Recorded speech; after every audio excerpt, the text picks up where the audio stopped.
என் பாடல்களுக்கு அதிகமாக இசையமைத்து தான் இசையை கற்றுக்கொண்டார் இளையராஜான்னு சொல்கிறதுல எனக்கு பெரிய தயக்கமே கிடையாது. அவர் டியூன் பண்ண முதல் பாட்டு உங்களுக்கு என்னன்னு தெரியுமா? இளையராஜா எந்த பாட்டு? ஜவஹர்லால் நேரு அவர்கள் பண்டிட் ஜவஹர்லால் நேரு இறந்தபோது எங்களுக்கு ஊரில் இருக்கோம், கிராமத்தில் இருக்கோம். அப்போ வந்து என்னென்னா தினத்தந்தியில் ஒரு பாட்டு வருது.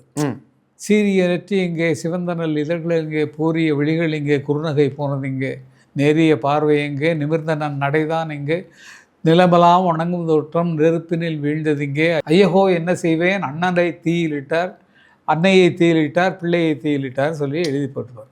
இதை எடுத்து அண்ணன் டியூன் பண்ணாங்க. ஃபஸ்ட்டு பாத்தா சாங் தான் பண்ணார் அவர். இது ரொம்ப நல்லாயிருக்கும். அதுக்கப்புறம் அவருக்கு டியூன் பண்ணுறதுக்கு பாட்டு கிடைக்கல, வரிகள் கிடைக்கல. அப்புறம் நான் எழுதி எல்லாம் எடுத்து அவரே ஒரு பேட்டில் சொல்லிருக்காரு. சொன்னது ஏன்னா ரொம்ப தேங்க்ஸ், இப்போவாது வாயை தரது சொன்னேன் நீ அப்படின்னு சொன்னேன். ஏதோ ஒரு பேட்டில் சொன்னேன். அமர் பாட்டு எழுதி போட்டிருப்பான் அங்கே நிறையா, அதை எடுத்து வச்சு நான் ஏதாவது ஒரு டியூன் பண்ணிக்கிட்டு இருப்பேன் அப்படின்னு சொன்னார்.